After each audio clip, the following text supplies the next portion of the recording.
Hello dear learners, कैसे हैं आप सब। आई होप आप सब लोग बढ़िया होंगे, मज़े में होंगे। आपके टर्म वन के एग्जाम्स बहुत बढ़िया जा रहे होंगे। बिजनेस स्टडीज़ का एग्ज़ाम भी आपका आई होप बहुत अच्छा गया होगा, बिकॉज पेपर बहुत इजी था। आज की वीडियो में बात करने वाले हैं अकाउंटेंसी के, वो भी फर्स्ट चैप्टर की, दैट इज़ बेसिक कॉन्सेप्ट्स। अगर आप हमारे चैनल पर नए हैं तो मैं कहना चाहता हूँ कि चैनल को सब्सक्राइब करना ना भूलें, वीडियो को लाइक भी करें और अपने फ्रेंड्स के साथ शेयर भी करें।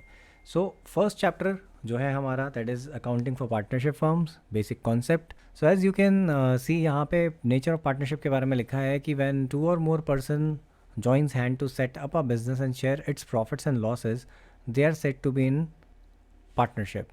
Section 4 of Indian Partnership Act 1932 defines partnership as relation between person who have agreed to share the profits of a business carried on by all or any of them acting for all.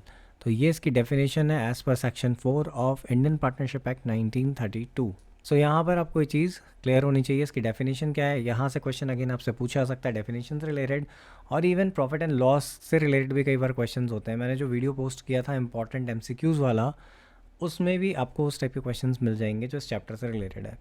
Then बात कर लेते हैं यहाँ पे, person who have entered into partnership with another are individually called partners and collectively called firms। तो ये again ये question बहुत सारे सैम्पल पेपर्स में था, तो आप ध्यान रखें कि जो लोग पार्टनरशिप में एंटर होते हैं, ठीक है, इंडिविजुअली उनको पार्टनर्स बोला जाता है, एंड कलेक्टिवली ऑल टुगेदर उनको क्या बोला जाता है, उनको फर्म बोला जाता है। The name under which the business is carried is called firms name. A partnership firm has no separate legal entity apart from the partners constituting it. तो अगेन ध्यान रहे कि जो पार्टनरशिप फर्म्स होती हैं उनके साथ उनकी कोई भी लीगल सेपरेट लीगल एंटिटी नहीं होती, ठीक है। जो पार्टनर्स होते हैं उसी से फर्म की पहचान है, दैट्स इट। देन फीचर्स की अगर हम बात करें पार्टनरशिप की, तो अगेन सबसे पहला पॉइंट आपको दिया है टू और मोर पर्सन। यहाँ से रीज़न असर्शन भी बन सकते हैं जो उसका थियोरेटिकल एस्पेक्ट है उससे, एंड नॉर्मल जो एमसीक्यूज़ हैं वो भी आपको देखने को मिल सकते हैं। तो टू और मोर पर्सन में कहता है in order to form partnership there should be at least two person coming together for a common goal. तो इनका कॉमन गोल होना चाहिए और एटलीस्ट दो लोग जो हैं वो होने चाहिए। तो यहाँ पे लिखा भी है there should be at least two person coming together for a common goal. In other words, the minimum number of partners in a firm can be two. There is, however, a limit on their maximum number by virtue of Section 464 of Companies Act 2013. तो again आपको ध्यान रखना है यहाँ से कि companies act का section 464 है 2013 में जो आया था कंपनीज एक्ट, उसमें जहाँ पे सेंट्रल गवर्नमेंट ने एम्पावर किया है maximum number of partners in a firm, ठीक है, कितना हो सकता है, but the number of partners can not be more than 100। ये आपका सेक्शन 464 है इंडियन कंपनीज एक्ट का, जो कि गवर्नमेंट ने पावर दी है, सेंट्रल गवर्नमेंट ने पावर दी है। The central government has prescribed the maximum number of partners in a firm to be 50। तो यहाँ पर मैक्सिमम नंबर ऑफ पार्टनर्स जो है वो 50 है, बट ये ध्यान रहे कि कंपनीज एक्ट के थ्रू, यहाँ पे थोड़ी सी ये लाइंस जो हैं गड़बड़ मुझे लग रही हैं लिखी हैं यहाँ पे। तो ये कंपनीज एक्ट के थ्रू जो है वो 50 है, और सेंट्रल गवर्नमेंट ने जो पावर दी है कंपनीज़ को वो है up to 100 partners. Then agreement की अगर बात करी जाए तो यहाँ पे पार्टनरशिप एग्रीमेंट मतलब जो partnership act is a result of an agreement between two or more person to do business and share its profits and losses. Partnership पूरी बेस्ड होती है एग्रीमेंट पे, जो एग्रीमेंट पार्टनर्स के बीच में हुआ है, जो डील उनके बीच में है उसके बेसिस पे, ठीक है, क्योंकि पार्टनरशिप का एग्जिस्टेंस जो है वो इस एग्रीमेंट की वजह से ही होता है। The agreement becomes the basis of relationship between the partners. तो ध्यान रहे कि एग्रीमेंट जो होता है वो बेसिस होता है रिलेशनशिप का बिटवीन द पार्टनर्स। इस टाइप से क्वेश्चंस आपके को मिल सकते हैं, इवन जो आपका ट्रू फॉल्स वाला पोर्शन है उसमें भी मिल सकते हैं, साथ ही साथ रीजन असर्शन में भी मिल सकते हैं। It is not necessary that such agreement is in written form. तो ये आप सभी को पता होगा कि ये ज़रूरी नहीं है कि वो जो एग्रीमेंट है वो रिटन फॉर्म में हो, it can be oral also. Oral agreement भी इक्वली वैलिड होता है, लेकिन प्रॉब्लम ये आती है कि अगर डिस्प्यूट्स होंगे, देखिए यहाँ पे लिखा भी है कि अगर डिस्प्यूट्स हो जाएंगे तो फिर प्रॉब्लम ये हो जाती है कि रिटन एग्रीमेंट वहाँ पे एज एविडेंस आप या एज अ प्रूफ आप कह सकते हैं कि उसे आप लेके जा सकते हैं कोर्ट ऑफ लॉ में, जबकि ओरल जो भी एग्रीमेंट होगा वो नहीं जा सकता, क्योंकि आप प्रूव ही नहीं कर पाएंगे कि हमसे ऐसा बोला गया था when we were offered the partnership. Third point कहता है business. The agreement should be to carry on some business, ठीक है, यहाँ पे जो बिजनेस है उसको कैरी ऑन करने के लिए ही एग्रीमेंट होना चाहिए। सिर्फ एक अगर आपको ओनरशिप में है किसी प्रॉपर्टी के तो वो पार्टनरशिप नहीं होगी। ध्यान रहे इस टाइप के क्वेश्चंस अगेन पूछे जा सकते हैं, रीजन असर्शन हो सकता है, ट्रू फॉल्स हो सकता है। तो अगर किसी प्रॉपर्टी को जॉइंटली कोई लोग ले रहे हैं तो it can not be termed as partnership. यहाँ पे एक एग्जांपल भी है और कई बार एग्जांपल भी आपको देखने को मिल सकता है सेम टू सेम। तो एग्जांपल में लिखा है कि Rohit and Sachin jointly purchase a plot of land, they become the joint owner of the property and not the partners. यहाँ पे जॉइंट ओनर बनेंगे, पार्टनर्स नहीं बनेंगे, बिकॉज वो कोई बिजनेस नहीं कर रहे हैं, ठीक है। But if they are in business of purchase and sale of land for the purpose of making profit, they will be called partners. तो अगर उनका बिजनेस है जिसमें कि वो लैंड परचेज और सेल करते हैं with the objective of earning profit, तो उस समय उनको पार्टनर्स बोला जा सकता है। देन बात आती है म्यूचुअल एजेंसी की। म्यूचुअल एजेंसी में क्या होता है कि जो बिजनेस होता है एंड जो पार्टनरशिप कंसर्न होती है, ठीक है, may be carried on by all of the partners or any of them acting for all. तो बिजनेस जो होता है पार्टनरशिप में, उसमें होता क्या है, या तो सारे लोग मिलकर काम करते हैं या फिर कोई एक भी बाकी के बिहाफ पे काम कर सकता है, ठीक है। This statement has two important implication. First, every partner is entitled to participate in conduct of the affair of its business. Second, that there exists a relationship of mutual agency between all the partners. So यहाँ पे ये जो lines हैं इसके दो implications हैं। पहली चीज़ तो है कि जितने भी पार्टनर्स हैं वो entitled हैं बिजनेस के में पार्टिसिपेट करने के लिए, यानी कि जितनी भी बिजनेस एक्टिविटीज़ जो भी चीज़ें हो रही हैं उनमें पार्टिसिपेट करने के लिए वो एंटाइटल्ड हैं, वो कर सकते हैं। एंड सेकंड चीज़ ये कि उनके बीच में एक म्यूचुअल रिलेशनशिप होती है, म्यूचुअल एजेंसी की रिलेशनशिप होती है।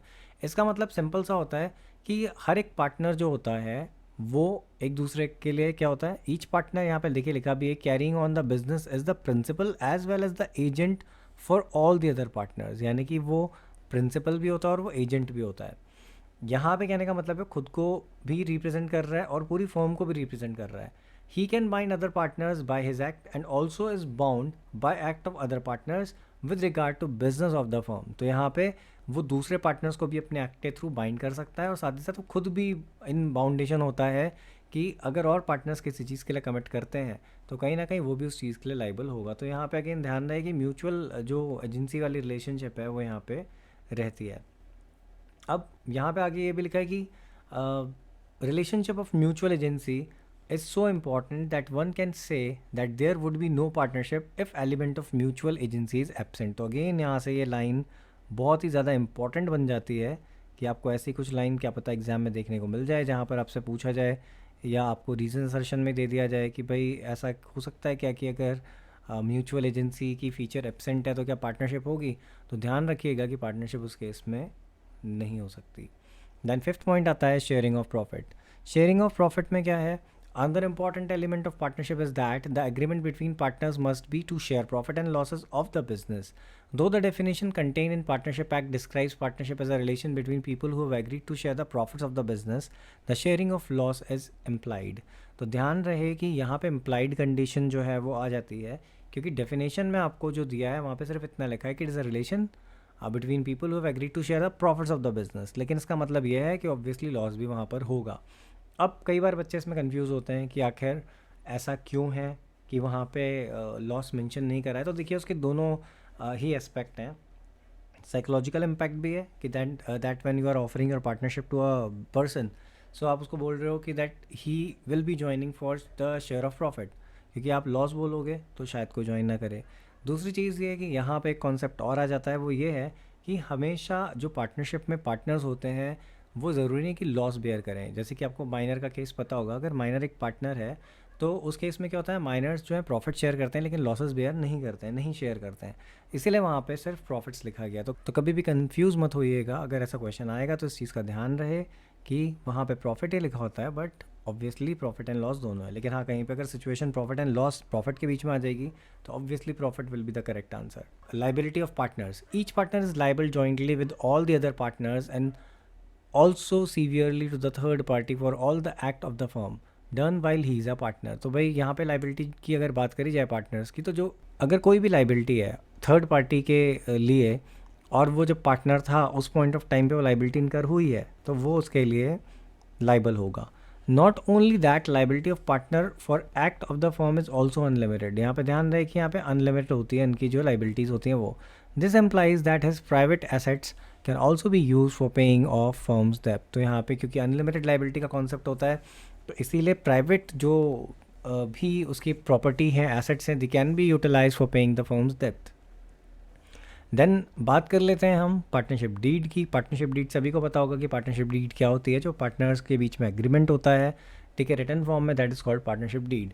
तो यहाँ पे लिखा है partnership deed comes into existence as a result of agreement between the partners. The agreement can be either oral और रिटन। तो यहाँ पे रिटन भी हो सकता है और ओरल भी हो सकता है, ये हमने अभी भी डिस्कस भी किया था। The partnership act does not require that agreement must be in writing. तो ये भी ध्यान रहे कि पार्टनरशिप एक्ट में कंपलसरी नहीं है कि आपका जो एग्रीमेंट है वो रिटर्न में हो, it can be oral also, लेकिन हमेशा राइटिंग में ही प्रेफर किया जाता है, बिकॉज राइटिंग में नहीं होगा तो अगेन अगर केओस होंगे, कोई प्रॉब्लम होगी तो सॉर्ट आउट नहीं हो पाएगी जल्दी। But wherever it is in writing, the document which contains terms of the agreement is called partnership deed. तो जहाँ पे भी ये रिटर्न में होगा उसी को हम पार्टनरशिप डीड बोलते हैं।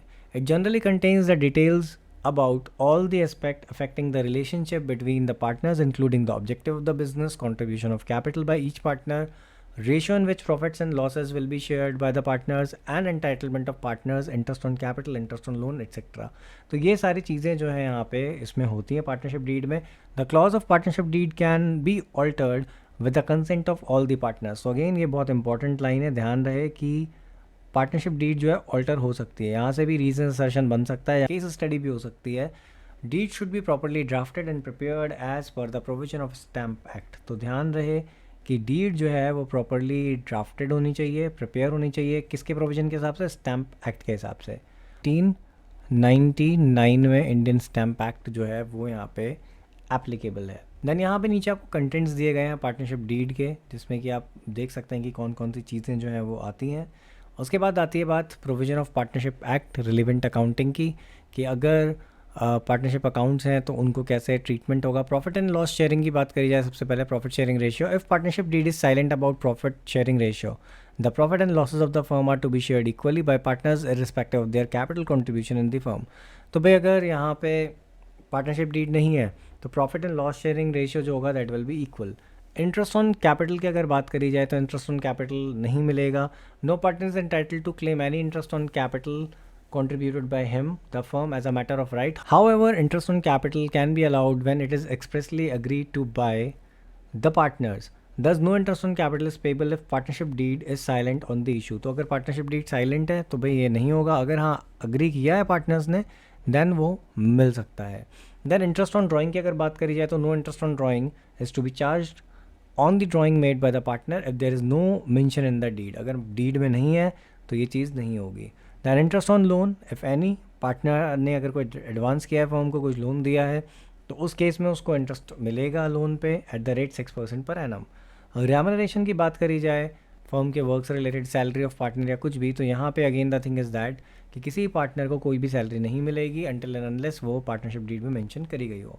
लेकिन apart from the above, Indian partnership act specifies the subject to the contract between the partner. तो अगेन यहाँ पे पार्टनर्स के बीच में जो भी कॉन्ट्रैक्ट है उसके बेसिस पे होता है। और यहाँ पे इंडियन कॉन्ट्रैक्ट एक्ट आता है दैट इज़ 1872। तो ध्यान रहे इंडियन कॉन्ट्रैक्ट एक्ट जो है वो 1872 का है एंड स्टैम्प एक्ट 1899 का है।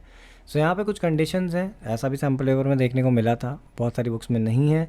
If partner derives any profit for him her self from any transaction of the firm or from the use of property of business connection of the firm or the firm's name, he she shall account for the profit and पे it to the firm. तो भाई अगर किसी partner ने कोई भी profit कमाया है, चाहे वो उसने फर्म के ट्रांजैक्शंस के थ्रू करा हो, फर्म की प्रॉपर्टी यूज़ करके करा हो, या फर्म के नाम का यूटिलाइजेशन करके करा हो, उसको वो पैसा फर्म को देना पड़ेगा। साथ ही साथ अगर कोई पार्टनर, वैसे तो कह रहे अलाउ नहीं होता कि आप कंपीटिंग बिजनेस खोलें, बट मान लेते हैं कि अगर किसी पार्टनर ने सेम नेचर का बिजनेस जो है वो खोल दिया है और वो कंपटीशन में विद द फर्म, तो ऐसे में जो भी कुछ प्रॉफिट जनरेट होता है वहाँ से, तो उसको वो इस बिज़नेस में लाके देना पड़ेगा। तो ऐसा कुछ है यहाँ पे। उसके अलावा एनसीईआरटी में यहाँ पे आपको कुछ क्वेश्चंस दिए गए हैं फॉर टेस्टिंग योर अंडरस्टैंडिंग, जो कि आपने अभी तक पढ़ा, तो आप इसको भी देख सकते हैं, बिकॉज एज सच इसमें से भी बहुत सारी चीज़ें ऐसी हैं जो आपको क्या पता एग्ज़ाम में देखने को मिल जाए। Then special aspect of partnership accounts, तो यहाँ पे अगेन चीज़ें दी गई हैं। Accounting treatment of partnership firm is similar to that of sole proprietorship business with exception of the following aspect. Maintenance of partners capital account होता है यहाँ पर, distribution of profit and loss होता है, adjustment of wrong appropriation of profit in the past, अगर आपने कुछ गड़बड़ कर दिया तो रीएडजस्टमेंट आप करेंगे, जिसे हम पास्ट एडजस्टमेंट भी बोलते हैं। Reconstitution of partnership firm, dissolution of partnership firm. Then बात कर लेते हैं maintenance of partners capital account की। जितने भी ट्रांजैक्शंस होते हैं पार्टनर्स के, वो सारे के सारे रिकॉर्ड होते हैं कैपिटल अकाउंट्स में। This includes amount of money bought in as capital, withdrawal of capital, share of profit, interest on capital, interest on drawing, partner salary, commission etcetera. तो ये सारी चीज़ें जो है पार्टनर्स कैपिटल अकाउंट में रिकॉर्ड होती हैं। अब दो मेथड होते हैं generally, fix capital method and fluctuating method. तो इन दोनों में जो डिफरेंस होता है वो क्या होता है? फिक्स कैपिटल मेथड में क्या होता है? Under the fix capital method the capital of the partner shall remain fixed unless additional capital is introduced or a part of capital is withdrawn as per the agreement among the partners। तो यहाँ पे क्या होता है? Capital fix रहती है। Capital सिर्फ और सिर्फ तभी चेंज होती है जब क्या होगा, या तो आपने क्या कर दिया, अमाउंट विड्रॉ कर दी, या फिर आपने एडिशनल अमाउंट क्या कर दी, इंट्रोड्यूस कर दी। All items like share of loss, interest on capital, drawing, profit, जो भी होता है सब कुछ सेपरेट अकाउंट में रिकॉर्ड होता है। That is called partners current account. ये कब होगा? ये तब होगा जब फिक्स कैपिटल है तब। फिर उसके बाद बात कर लेते हैं पार्टनर्स कैपिटल अकाउंट में। हमेशा यहाँ पे क्रेडिट बैलेंस ही शो होगा, क्योंकि हमेशा फिक्स्ड है, तो फिक्स्ड है तो ऑब्वियसली सेम रहेगा। यहाँ पे नेगेटिव बैलेंस जाएगा ही नहीं कभी भी। तो ये ध्यान रहे, इसमें से भी बहुत सारे क्वेश्चंस बहुत सारे सैम्पल पेपर में थे कि डेबिट बैलेंस होगा, क्रेडिट बैलेंस होगा। तो अगर फिक्स कैपिटल अकाउंट है तो वहाँ पे क्रेडिट बैलेंस ही शो होगा हमेशा कैपिटल अकाउंट में। हाँ, जो आपका करंट अकाउंट है इट कैन हैव डेबिट और क्रेडिट बैलेंस, वो नॉर्मल सिचुएशन में भी होता है। सो अकॉर्डिंगली आप ये चीज़ ध्यान रखें। उसके अलावा while partners capital account shall always appear on the liability side in the balance sheet, the partners current account balance shall be shown on the liability side if they have credit balance or on the asset side if they have debit balance। तो as I said कि भाई अब क्योंकि capital fixed है, capital same रहेगी, तो obviously capital का balance होता है क्रेडिट, तो जो पार्टनर्स कैपिटल अकाउंट है हमेशा लाइबिलिटी साइड में दिखेगा। जबकि इन दिस केस यानी फिक्स कैपिटल के केस में जो करंट अकाउंट आप बनाएंगे इट कैन हैव डेबिट और क्रेडिट बैलेंस। तो अगर उसका डेबिट बैलेंस है तो वो एसेट्स में दिखेगा, अगर क्रेडिट बैलेंस है तो वो दिखेगा आपको लाइबिलिटी साइड में। तो ये चीज़ें जो है आपको ध्यान रखनी है, क्योंकि ये आपको देखने को मिल सकता है। उसके अलावा यहाँ पे आपको फॉर्मेट दिया हुआ है जिसमें कि यहाँ पे बैंक अकाउंट से एंट्री हुई है। एक्चुअली यहाँ पे टू और बाय मिसिंग है, तो ध्यान रहे कि ये टू से हो रहा है, this is the debit side और यहाँ टू लिखा जाता है। तो to bank permanent withdrawal of capital अगर ये विड्रॉ करता है, बाय बैलेंस ब्रॉट डाउन जो भी इसकी ओपनिंग कैपिटल थी वो, बाय बैंक या कैश जो भी इसने फ्रेश कैपिटल इंट्रोड्यूस करी वो, और उसके बाद करंट अकाउंट में सारे के सारे ट्रांजेक्शन। तो अगेंस्ट बैलेंस बीडी और बैलेंस सीडी इसका जो है वो दोनों साइड हो सकता है। तो बैलेंस बीडी यहाँ पर भी है, बैलेंस बीडी यहाँ पर भी है, वो डिपेंड करता है सिचुएशन में। अगर डेबिट बैलेंस है तो यहाँ पे आएगा, अगर क्रेडिट बैलेंस है तो वो यहाँ रिकॉर्ड होगा। रेस्ट आप ऐसे भी याद रख सकते हैं कि चाहे पार्टनर्स कैपिटल अकाउंट हो या फिर वो हो करेंट अकाउंट, पार्टनर्स को जो भी अमाउंट मिलती है जिससे उनकी कैपिटल में एडिशन होता है वो हमेशा क्रेडिट साइड में रिकॉर्ड होगी, और ऐसी चीज़ें जिनसे पार्टनर्स की कैपिटल रिड्यूस होती है वो हमेशा डेबिट साइड पे रिकॉर्ड होंगी। ठीक है, तो ये है आपका फिक्स कैपिटल मेथड। अब बात कर लेते हैं फ्लक्चुएटिंग की। तो फ्लक्चुएटिंग मेथड में क्या होता है? Capital keeps on changing from year two year. तो जितनी भी चीज़ें हैं जो भी पार्टनर्स को मिल रही हैं, पार्टनर से चार्ज करी जा रही हैं, वो सब की सब जो है एक ही अकाउंट में रिकॉर्ड होती हैं, जिसे हम कहते हैं पार्टनर्स कैपिटल अकाउंट। जनरली जब हमें कुछ नहीं बोला गया होता है हम हमेशा पार्टनर्स कैपिटल अकाउंट बनाते हैं, और वो भी फ्लक्चुएटिंग मेथड से बनाते हैं। तो this is the fluctuating method. ठीक है, ये फ्लक्चुएटिंग मेथड है। और यहाँ पर क्या आप देख सकते हैं, बैलेंस ब्रॉट डाउन दिया हुआ है आपको, यहाँ पे जो ओपनिंग बैलेंस दिया है इसका क्रेडिट बैलेंस के साथ, देन कैपिटल इंट्रोड्यूस जो भी करी, सैलरी एंड ऑल, और वो सारी चीज़ें यहाँ पे आ जाएंगी। इसके अलावा डेबिट बैलेंस अगर होगा तो टू बैलेंस ब्रॉट डाउन से स्टार्ट होगा, ड्राइंग यहाँ पे आएगी क्योंकि अगेन कैपिटल रिड्यूस हो रही है, इंटरेस्ट ऑन ड्राइंग भी यहाँ पे आएगा। प्रॉफिट एंड लॉस अकाउंट अगर आपने लॉस शेयर किया है अप्रोप्रिएशन के थ्रू, वो यहाँ पर आपको देखने को मिलेगा। So this is the format of partners capital account that is under fluctuating method. यहाँ पे अगेन आपको डिफरेंस दिया गया है, सो डिफरेंस आप पढ़ना बिल्कुल भी ना भूलें, क्योंकि डिफरेंस से फॉर श्योर क्वेश्चन जो है वो आ सकता है। अब बात कर लेते हैं आगे distribution of profit among partners की। The profit and loss of the firm are distributed among the partner in an agreed ratio, however if the partnership deed is silent the profit and loss are to be shared equally by the partners. तो ये ध्यान रखना है आपको कि normally तो एक agreed ratio में ही शेयर होता है, जो भी उनके बीच में एग्रीमेंट है उसमें। लेकिन अगर पार्टनरशिप डीड साइलेंट है, ठीक है, पार्टनरशिप डीड साइलेंट है, उसमें कोई इन्फॉर्मेशन नहीं दी है, तो यहाँ पे प्रॉफिट एंड लॉस जो इक्वली शेयर होगा। You know that in case of sole proprietorship, the profit and loss as ascertained by profit and loss account is transferred to capital account of the proprietor. In the case of partnership, however, certain adjustments such as interest on drawing, interest on capital, salary to partner and commission to a partner are required to be made. इसीलिए यहाँ पर profit and loss appropriation account बनाया जाता है। तो ध्यान रहे कि अगेन इन लाइन से आपको कुछ क्वेश्चंस देखने को मिल सकते हैं। देन बात कर लेते हैं profit and loss appropriation account की। So profit and loss appropriation account जो है वो एक्सटेंशन है प्रॉफिट एंड लॉस अकाउंट का, और वो यहाँ पे शो करता है profits which are to be appropriated और डिस्ट्रीब्यूटेड अमंग्स द पार्टनर्स। बहुत सारे सैम्पल पेपर में क्वेश्चन भी था कि प्रॉफिट एंड लॉस एप्रोप्रिएशन बनाने के पीछे का ऑब्जेक्टिव क्या है, तो ध्यान रहे कि उसका ऑब्जेक्टिव है एप्रोप्रिएशन ऑफ प्रॉफिट्स या distribution of profit. All adjustment in respect to partner salary, partners commission, interest on capital, interest on drawings, ये सारी चीज़ें यहाँ पे करी जाती हैं। It starts with the net profit net loss as per profit and loss account. The journal entries which for the preparation of profit and loss appropriation account ये यहाँ पे आपको दी गई हैं, तो आप यहाँ पे इनको देख सकते हैं एंड याद कर सकते हैं, समझ सकते हैं, क्योंकि ये जर्नल एंट्रीज़ भी नॉर्मली आपसे पूछी जा सकती हैं कि इसमें से कौन सी एंट्री करेक्ट है या रॉन्ग है। और ये ऑलमोस्ट आपकी सारी बुक्स में, जो भी आप बुक यूज़ कर रहे हैं, चाहे डी की गोयल हो, चाहे सुभाष डे हो, चाहे टी एस ग्रेवाल हो, हर बुक में ये सारी चीज़ें आपको मिल जाएंगी। देन यहाँ पे प्रॉफिट एंड लॉस का आपको एक परफॉर्मा दिया हुआ है, या आप कह सकते हैं फॉर्मेट दिया हुआ है। तो प्रॉफिट एंड लॉस यहाँ पे लॉस से स्टार्ट हो रहा है, देन यहाँ पे प्रॉफिट से स्टार्ट हो रहा है। अगर ये net profit for the year दिया है, that is my balance brought down, then interest on drawing, क्योंकि फर्म के पॉइंट ऑफ व्यू से क्रेडिट वो चीज़ें होती हैं जो कि इनकम हो, तो इंटरेस्ट ऑन ड्राइंग यहाँ पे दी गई है बिकॉज फर्म के लिए क्या इंटरेस्ट ऑन ड्राइंग जो है वो एक टाइप की गेन है, आप कह सकते हैं इनकम है इसलिए। देन पार्टनर्स कैपिटल या करेंट अकाउंट, अगर लॉस यानी कि अगर डेबिट साइड ज़्यादा आती है क्रेडिट साइड कम है तो ऑब्वियसली लॉस होगा, तो it will be distributed in their ratio. Similarly इस side interest on capital salary commission है, क्योंकि फर्म के लिए वो एक्सपेंस है, तो एक्सपेंसेस एंड लॉसेस डेबिट होंगे। और उसके बाद यहाँ पे जो भी बचता है, अगर प्रॉफिट होगा यानी क्रेडिट साइड ज़्यादा है डेबिट से, तो ऑब्वियसली प्रॉफिट होगा and it will be distributed in their ratio. Then इसमें इलस्ट्रेशंस दिए गए हैं, तो इलस्ट्रेशंस भी अगेन आपके लिए इंपॉर्टेंट है। आप क्यों देखें इलस्ट्रेशन, क्योंकि हो सकता है, देखिए हमने जब बीएसटी पढ़ी थी तो मैंने बीएसटी में भी आपको चीज़ बोली थी, और बीएसटी के पेपर में बहुत सारी चीज़ें जो है वो एनसीईआरटी से आई हैं, और कुछ कुछ केसेस में तो इवन डायरेक्टली वो लाइंस ही वहाँ से पिक करके आपको दिए गए हैं एग्जाम्पल। सो अब बात कर लेते हैं इंटरेस्ट ऑन कैपिटल की। तो भाई जो इंटरेस्ट ऑन कैपिटल होता है पार्टनर्स को इसलिए पे किया जाता है as a incentive as they have invested the amount of capital in the business. तो ये इंटरेस्ट ऑन कैपिटल जो है उनको तब मिलेगा अगर ये डीड में स्पेसिफाई किया गया है, और पार्टनर्स को एक एग्रीड रेट पे वो क्रेडिट कर दिया जाता है।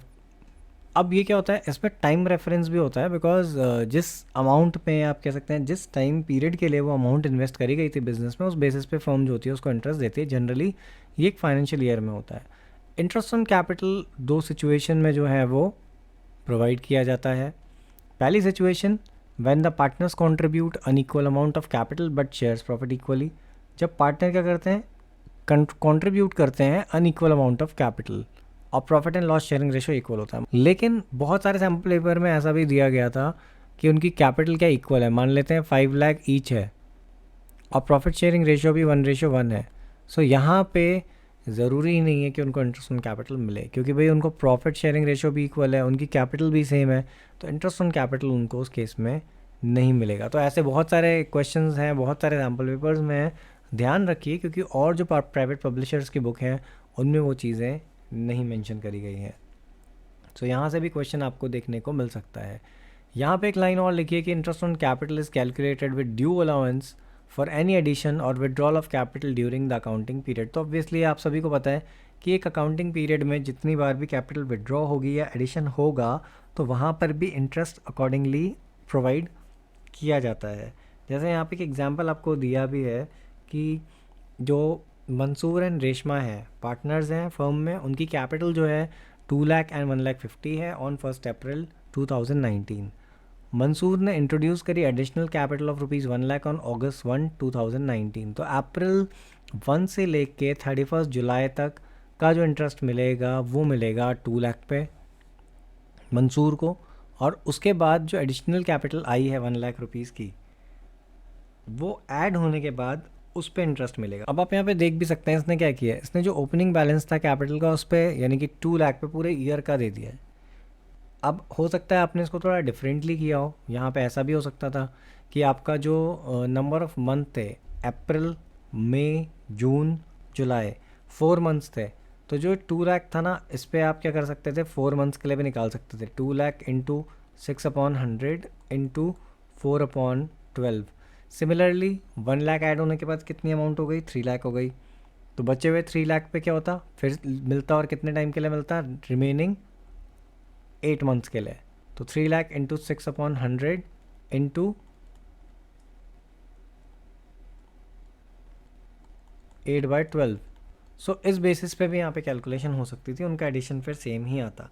और इन्होंने यहाँ पे क्या किया, इन्होंने पूरा ओपनिंग बैलेंस लिया जो 2 लाख था, उस 2 लाख पे पूरे ईयर का लगा दिया, एंड देन 1 लाख पे रिमेनिंग 8 मंथ्स के लिए लगाया और उसको ऐड कर दिया। तो आप इस टाइप से भी इस चीज़ को कर सकते हैं। देन अगर एडिशन एंड विड्रॉल दोनों हो रहे हैं ईयर में, तो यहाँ पे कुछ कंडीशंस आपको दी गई हैं। वैसे तो आपको पता ही होगा कि अगर आपको जो भी आपकी इंटरेस्ट ऑन कैपिटल होती है वो हमेशा ओपनिंग बैलेंस पे कैलकुलेट होती है।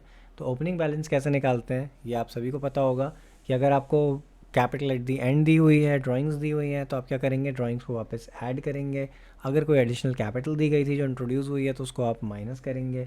सिमिलरली अगर प्रॉफिट्स का डिस्ट्रीब्यूशन हो चुका था तो अगेन आप उसे माइनस करेंगे। अगर लॉस का डिस्ट्रीब्यूशन हो चुका था तो आप उसको वापस ऐड करेंगे, and on the basis of that आपको ओपनिंग कैपिटल मिल जाएगी। आप ओपनिंग कैपिटल पे फिर इंटरेस्ट ईजिली कैलकुलेट कर पाएंगे। इसके अलावा एग्जाम्पल्स दिए गए हैं, तो एग्जाम्पल्स को आप देखना बिल्कुल भी ना भूलें, क्योंकि एग्जाम्पल्स आप देखेंगे तो हो सकता है इसमें से कुछ ना कुछ एग्जाम्पल्स आपको एग्जाम में देखने को एज इट इज़ मिल जाए। देन बात कर लेते हैं आईओडी की। सो आईओडी का जो कॉन्सेप्ट है इट इज़ क्वाइट लेंदी। यहाँ पर सबसे इंपॉर्टेंट जो पॉइंट है वो है आपका एवरेज टाइम पीरियड, जो आपको पता होना चाहिए कि एवरेज टाइम पीरियड कैसे कैलकुलेट होता है। जब भी आप कोई फॉर्मूला यूज़ करेंगे, चाहे first day, last day, middle end of quarter हो, मंथ हो, कुछ भी हो, वहाँ पे इसका बहुत इंपॉर्टेंट रोल होता है एवरेज टाइम पीरियड का। That is number of month या time left after first drawing plus time left after last drawing divided by 2।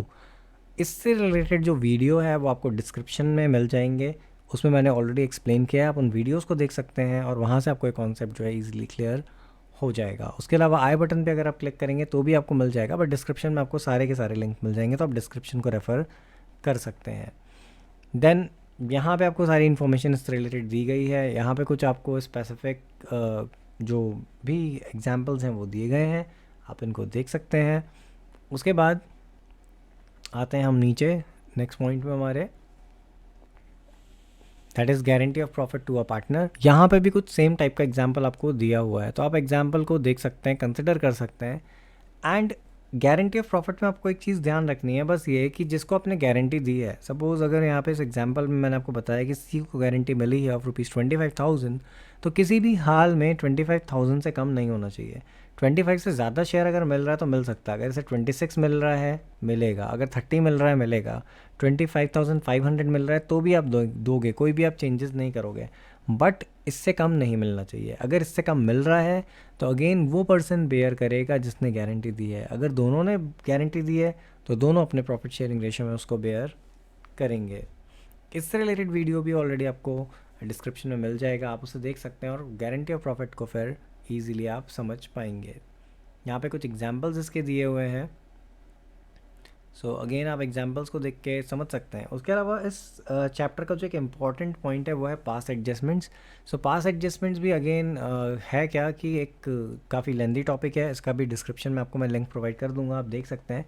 इसमें होता क्या है कि नॉर्मली जब एरर्स आपने कमिट कर दिए हैं पहले और लास्ट में आपको रेक्टिफाई करना है, आपको पता चल जाता है कि ये चीज़ें गड़बड़ हुई हैं, तो रेक्टिफिकेशन आप क्या करते हैं कि एडजस्टमेंट एंट्री के थ्रू करते हैं, या फिर आप देख सकते हैं यहाँ पे 2 ऑप्शंस आपको दिए गए हैं कि आप ऑल्टर कर रहे हैं old account, it can be through profit and loss adjustment account or directly in the capital account of the concern partner. तो ये दोनों चीज़ें आपको एक्सप्लेन करी गई हैं, मैंने भी ये चीज़ एक्सप्लेन करी है सिंगल एंट्री सिस्टम के थ्रू और प्रॉपर एंट्रीज़ के थ्रू, तो वो भी मैं लिंक आपको डिस्क्रिप्शन में प्रोवाइड कर दूंगा, विच कैन बी यूज़। आप उन वीडियोज़ को देखें और अपने कॉन्सेप्ट्स को यहाँ पे फिर क्लियर करें। इसके बाद इस चैप्टर में समरी आ जाती है एंड आप इसको देख सकते हैं। कुछ क्वेश्चंस यहाँ पे दिए गए हैं, वैसे तो ये ऑब्जेक्टिव टाइप नहीं है तो it won't be helpful for you, but फिर भी अगेन आप देख के इनको सॉल्व करके मतलब ट्राई करके आप देख सकते हैं, शायद ये आपके लिए कुछ बेनिफिशियल रहे। सो आज के वीडियो में इतना ही। आई होप जो भी आपको बताया गया और जो भी टिप्स आपको दी गई आप उन्हें फॉलो करेंगे और 40 आउट ऑफ 40 मार्क्स भी स्कोर करेंगे। और वीडियो अगर आपको अच्छा लगा है तो अपने फ्रेंड्स के साथ शेयर करना ना भूलें और चैनल को सब्सक्राइब करना बिल्कुल भी ना भूलें। Thanks for watching the video.